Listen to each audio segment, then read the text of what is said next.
Salut, désolé pour le bruit environnant. C'est vrai que ces temps-ci, j'ai pas fait vraiment de vidéos, mais j'y pensais plus vraiment, on va dire.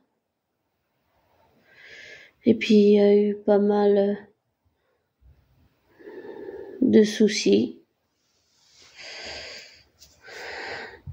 entre ma mère adoptive à l'hôpital, ce que j'ai découvert sur Kate, et puis mon père qui a aussi des problèmes de santé, et une amie qui est décédée, le fait que je vais devoir peut-être changer de médecin de famille, ce qui est pas encore sûr, c'est un peu perturbant. Pour tout dire exactement. Ça m'a perturbé. Et ça me perturbe encore.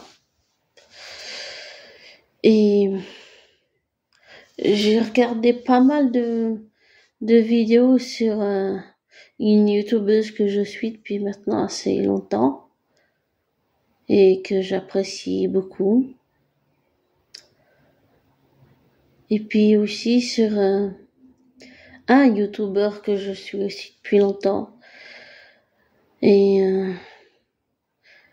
ce qu'il y a avec la critique de Néo, c'est que j'ai compris que j'avais toujours vis-à-vis de lui cette dépendance affective, et ça c'est, même si on se connaît pas dans la vraie vie, ça c'est quand même un gros problème. Oui, un gros problème.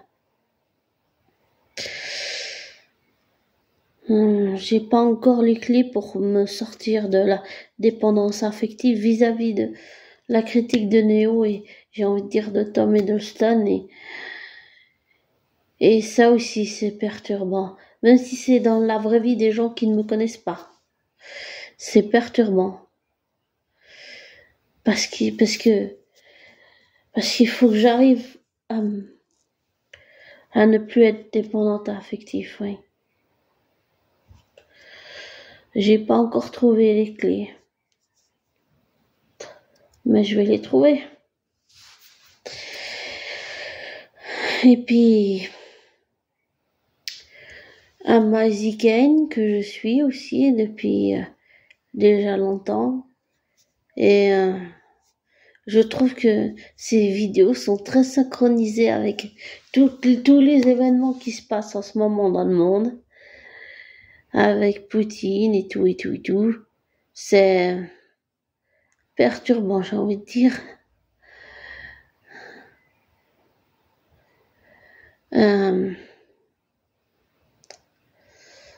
Je trouve, pour revenir, j'aimerais juste revenir à la vidéo de la critique de Néo pour dire que j'ai écouté sa vidéo là sur le bilan, sur tout ce qu'il pense du cinéma et critique de cinéma. Je trouve que il a raison, et c'est vrai que c'est pas toujours facile de se faire entendre dans quel que soit le domaine ou le milieu dans lequel tu travailles. Ce n'est pas facile de se faire entendre, non. C'est vrai que c'est mieux de pas citer de nom, mais il faut mieux être franche. Alors je ne sais pas si tout ce que je veux dire c'est de la pure hypocrisie de ma part ou pas, mais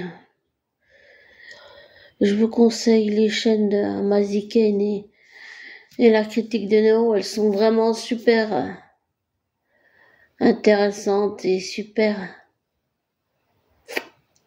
On apprend beaucoup de choses, des choses qu'on ne savait pas. Mais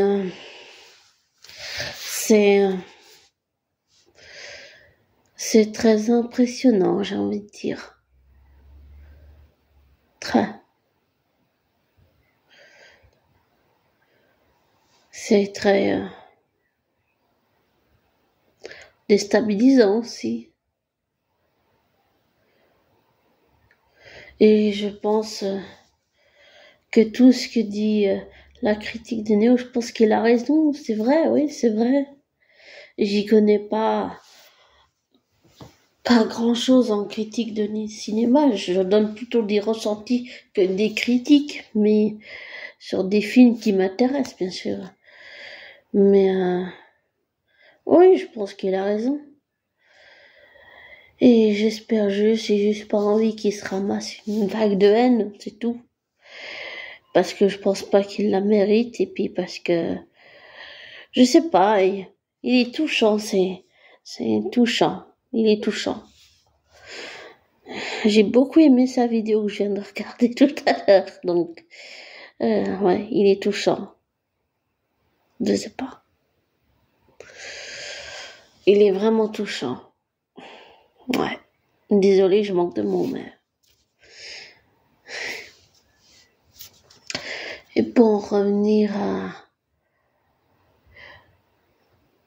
à Mazzy Kane, j'ai toujours beaucoup aimé ses vidéos et comme je lui avais dit dans un de mes commentaires, pour moi, la regarder, je pense que tout ce qu'elle dit, c'est vrai. Et seulement les gens la croient pas, mais tant pis. Il y a aussi ceux qui veulent pas voir, qui veulent rester dans leur, je veux dire, leur aveuglement avec, tu sais, qu'on appelle ça pas des oreillettes, mais c'est comme quelque chose qu'on utilise pour mettre sur les chevaux, en fait, et ça t'empêche de voir sur les côtés. Je sais plus comment on appelle ça.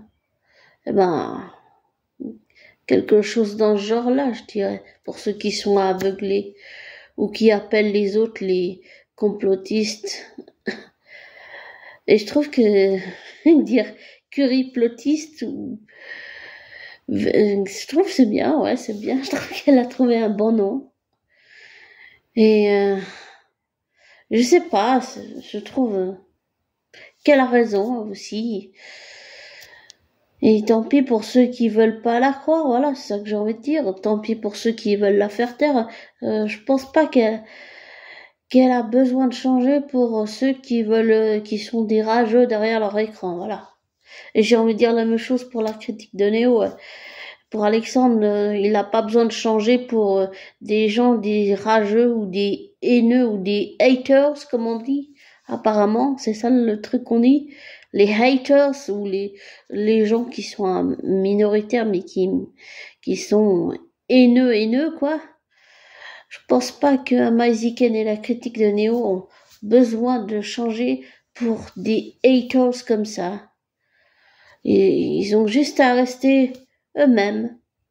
Voilà, c'est tout.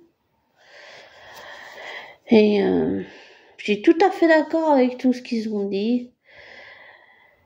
Mais ça m'arrive aussi de pas être d'accord. Et j'aime beaucoup leurs vidéos et en fait c'est en écoutant leurs 2 vidéos que ça m'a donné envie de faire cet audio. Voilà. Alors,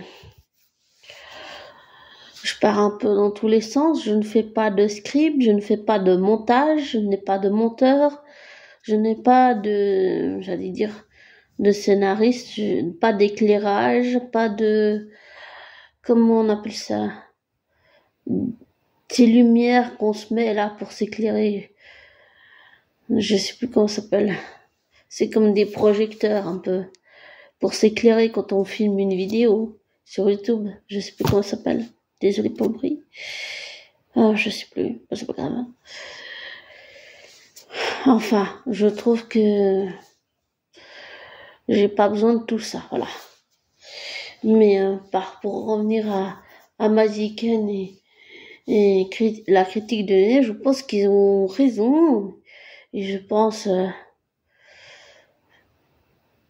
qu'on devrait plus suivre notre instinct, on devrait plus suivre notre intuition, penser avec notre cœur, pas avec notre tête comme la société nous a appris. C'est une erreur monumentale. Voilà. C'est ce que j'ai envie, pour finir, de dire. Suivre avec La tête, ça n'apporte rien pour l'avoir fait, ça m'a rien apporté du tout. C'est mieux de suivre avec son cœur et son intuition, voilà, que de suivre avec sa tête. La tête ne pense, j'allais dire, la tête ne pense qu'au fric et à l'argent et au pouvoir et j'allais dire à toutes ces croyances de diable, de tout ça. Et je pense qu'on peut, comment on pourrait dire, si on va vraiment dans ce truc-là, je pense qu'on peut on peut être connu mondialement sans faire un pacte avec un démon ou un diable ou je ne sais quoi. Toutes ces croyances, je pense qu'on peut faire les choses sans ça, on n'a pas besoin de ça. Voilà. Pour être honnête. Et pour finir, je vais partager peut-être une anecdote. Dernièrement, il m'est arrivé de voir, alors que j'étais en train presque de dormir, enfin, j'étais pas en train de dormir, j'arrivais pas à dormir, mais j'étais au lit, et j'ai vu apparaître une couleur verte devant moi. C'était comme quelque chose de rond, et sur ce rond, il y avait posé 2 pierres vertes. On aurait dit, ça m'a fait penser à de la kryptonite. Vraiment, pour moi, c'était de la kryptonite. Et puis ensuite, j'ai déjà vu des portails, j'ai aussi des objets non identifiés. Bon, je filme pas très bien, donc c'est pas super pour identifier. Et j'ai vu apparaître une pierre rouge, et puis j'ai vu apparaître aussi un panneau vert où il y avait des lettres comme Q, S, T. Pour moi, ça m'a fait penser à quelque chose comme quand, si, le temps, quelque chose, comme s'il y avait quelque chose avec le temps, bien que le temps n'existe pas. Ça, c'est l'homme qui l'a inventé. Les dogmes, les religions, les croyances, tout ça. Ça, c'est l'homme qui l'a inventé. Ce sont des prises, des prisons mentales, tu vois. Ça, c'est pour ça qu'il faut se défaire des dogmes, parce que ça, c'est de la prison mentale. Et le fait j'allais dire, de diaboliser tout ce qui n'est pas, par exemple, tout ce qui est païen, tout ce qui est les fées, tout ce qui est les anges, tout ce qui n'est pas, soi-disant, des dogmes religieux, ben, c'est rejeté, c'est diabolisé, c'est tourné n'importe comment, c'est dévalorisé, en fait. Et ça, c'est pas acceptable pour moi, ça. Voilà. C'est pas acceptable. Il faut accepter d'autres religions sans forcément, ou d'autres croyances sans forcément, j'allais dire, les décrédibiliser, les dévaloriser. Voilà. Ouais, c'est important être libre. Mentalement, d'être libre de ces dogmes, de ces religions, de toutes ces choses. Et en tout cas, ce que j'ai vu cette nuit-là, c'était il y a pas longtemps. Ça m'a tellement perturbée. Et hier, j'ai vu sous mes yeux, après avoir regardé longtemps le soleil, hier, j'ai regardé la lampe du bureau, elle est devenue toute rose. Et puis hier, quand j'ai regardé, je voyais la lune à travers les rideaux, quand j'étais au lit hier soir. Et elle était rouge. J'ai pensé comme s'il y avait du sang qui avait coulé. Et dans la vidéo d'Amaziken, on voit le portrait de Charles. Et c'est du rouge. Et moi, ça me fait penser à du sang. Comme si le sang allait couler, comme si du sang allait être versé. Comme si des vies innocentes allaient être, si on dit le terme, volontairement ou involontairement, sacrifiées cruellement. Et ça aussi, c'est pas acceptable. Et puis je regarde aussi des vidéos de Michel Rib, qui est aussi super. Bon là j'ai un peu de retard, mais elles sont super ces vidéos et le fait de regarder Amaziken et Michel Rib, ben pour moi ça m'aide à ne pas tomber dans les pièges, j'allais dire de YouTube ou d'internet, parce que sur YouTube et internet il y a de tout et n'importe quoi et il faut pas tout croire, tout et n'importe quoi, et ça m'aide à pas tomber justement dans ces pièges. Voilà. Et j'allais dire, je ne crois pas les gouvernements, je ne crois pas les gouvernements, parce qu'ils nous cachent plein de choses, ouais, ils nous cachent plein de choses. Et je suis pas la seule à penser ça. Voilà. Et comme toujours, ben, ne prends pas pour argent comptant ce que je te dis. Ne te laisse pas influencer par moi. Fais tes recherches, tes vérifications et tire-en tes propres conclusions. Et merci d'être présent sur la chaîne. Merci, mais j'ai envie de dire, désabonne-toi, voilà. Et surtout, prends soin de toi, prends soin de tes proches et de tes animaux également. Et le meilleur pour toi. Et à plus tard. Bisous.